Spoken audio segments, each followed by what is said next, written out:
growing up. Oh boy! Hey, can I say one thing though? Sure. I would like to thank the Baseball Think Factory for defending me a while back. I would just like to thank you guys for defending some of my columns. Yeah, it was the column. If you remember, Darren, it was the column from when it was about the Beltran Cano stuff. If you remember, the credibility one from Gotham. Oh, okay. All right. Yeah. Thank you for that. All right, no problem. Yeah. Well, Darren, let's talk about you were busy kind of taking down all these ballots and giving us I wanted you to give us a feel of where you think tomorrow's voting is going to go. So now we'll talk some Hall of Fame. Give us an update. What do you kind of got for us here with the Hall of Fame, and where you see this vote going tomorrow? Well, of course, Ricky's a lock at 99.1%. Now, this is after 110. How can someone not vote for Ricky? That's my question. Well, that was the one guy who, in Arizona, the 70-year-old guy who said he forgot about it. Huh. He went over the list and it's it's gone all over the internet and everything about him. And it's made a name for himself. So, Jeez. yeah. Unbelievable. Ricky's a lock. Who else do you have? Well, I have Jim Rice at 81.8. Really? Wow. And I think Keith Law went on and said that he thinks he's a lock too. So really, Jim Rice. Yeah. So we have Ricky. Who else? What about Blyleven? Blyleven was at 75, but he's fallen below that now. He's down to 71. 71. Right. So he's... And Dawson has just about caught him at 69%. So Dawson was ahead of Blyleven last year, but Blyleven's a little tick above him this year. But again, this is only with 20%, 21% of the vote in. So. Yeah. And Darren, what do you think of those two candidacies? What do you think of Blyleven and Dawson? Blyleven definitely should have been in before this. Yeah. A number of years ago. Dawson, I've been on the fence with a long time. Probably not because of his on-base percentage. Yeah. Yeah, 323 career, right? Right. Yeah, that's too low. Yeah. Do you guys find it interesting that, and I know that I'm going to get killed for this one, but Tommy John, I mean, he had 288 wins. I know towards the end he was pretty much hanging on, but the fact that he came back from major surgery, the first one to have Tommy John surgery, I wonder why that doesn't get taken into consideration more often. Well, that gets mentioned every time somebody votes for him. They put that in there. It's as if his only achievement is doing that. So. Yeah.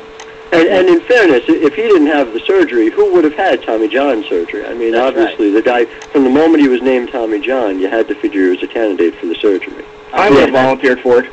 Imagine if it was the minor leaguer who got it. Hey, I'd like to ask a question here. Sure, go ahead. What do you think about the argument for Blyleven? And I've heard this from a lot of writers and baseball historians that Blyleven was never really dominating. I find that an interesting caveat when you're looking at a player's career. Do you have to necessarily be dominating? Can you be just good for a long period of time? Which I think should be considered. It's hard for me to see a guy as not dominating when you look at, sort of how do you measure dominance? If you measure it in terms of strikeouts, the guy has the 5th most strikeouts anyone's ever had. If you mention it in terms of shutouts, the guy's 9th all time. The guy, in so many of the ways that you use in a standard way to measure dominance, the guy was there.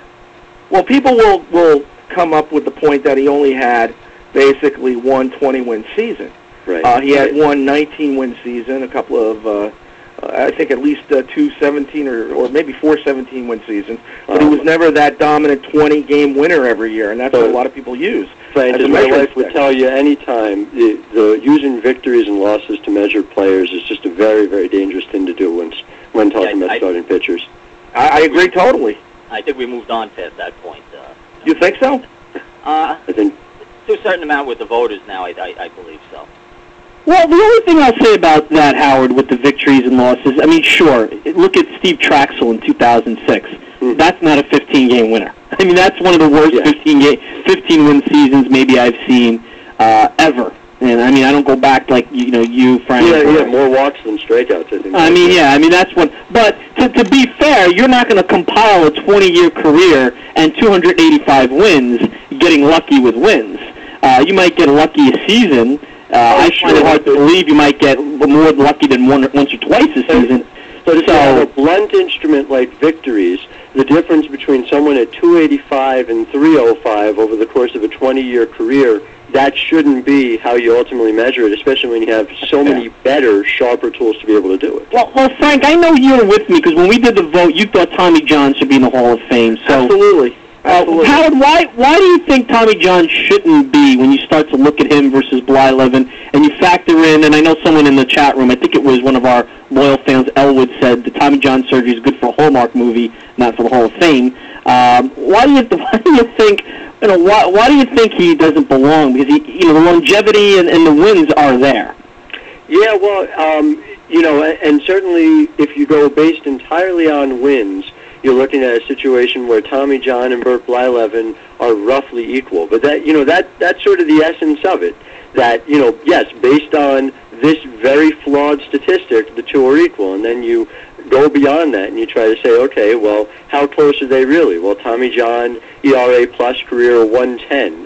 Burt Blyleven's about 118. If you're looking in terms of strikeouts, Blyleven has it all over Tommy John, has almost twice as many, in terms of trying to measure something like dominance. When it comes right down to it, Tommy John simply wasn't dominant or as good as a Hall of Famer is, to my mind, for enough of his career. And, when I go take a look, okay, what's a Hall of Famer to me? If I want to measure it in terms of an ERA plus of greater than 120, 130, well, Blyleven had many more of those seasons, no matter sort of where you set that marker. So, the combination of all of those things, I think, makes it very clear to me that Blyleven was the better pitcher in all of these areas. When you do it just based on victories, obviously they're even, but, it's a flawed tool. And then Hearing this, go ahead, Darren. You throw Jack Morris into the fray, who, is right behind Blyleven as far as the votes. I mean, he's down by 30% this year, but he'll be the next one going in. Probably. What about Tim Raines, Darren? Where is he faring with your sample? Raines is at 26%. Yeah. Which I didn't vote for Raines either, and after speaking to him, I mean, I don't know if you guys heard the interview, Howard, but Raines basically said on the interview we did on Wednesday, he thinks he belongs, but, he's not being arrogant about it. He says he thinks he belongs, but it didn't sound like he was worried too much about it. I wonder, with Ricky getting in, with Rice potentially getting in, and that's the big news, of course, that if Tim Raines now becomes kind of that next guy where you look at and say, well, you got to start to really consider him. Yeah, well, once Ricky gets in, because everybody looks at Tim Raines as being Ricky Jr. and stuff, and I think he'll definitely get in a couple of years, but it's going to take some. I mean, you have all those guys opening up their site, Tom Tango and those guys who are really pushing for Raines, but much like Rich Lederer is with Blyleven, and I think he will get in, but it's going to take a little while. Howard, what are your thoughts on Raines? I think Raines is a Hall of Famer. I think arguably what Raines suffers from is because he's a contemporary of Ricky Henderson, there's someone who did what he did plus a good bit, but you don't have to be Ricky Henderson great in order to be a Hall of Famer. Raines seems to me like a very good Hall of Fame candidate in the same way that I think Alan Trammell is a very good Hall of Fame candidate. Yeah, you voted for Trammell and Lee Smith on your ballot when we did it earlier in December. I did.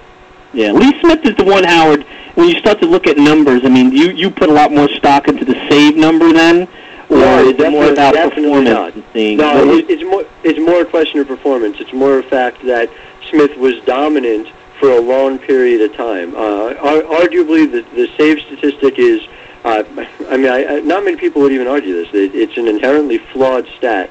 But Lee Smith, on a year-after-year basis, was coming out there, with tremendous strikeout numbers, with, tremendous ERA, year in and year out. One of my favorite stats with Lee Smith is that he would so infrequently allow home runs. He just was someone who I thought was a tremendous talent out of the bullpen for so many years that had to be worth something, sort of regardless of the save issue involved.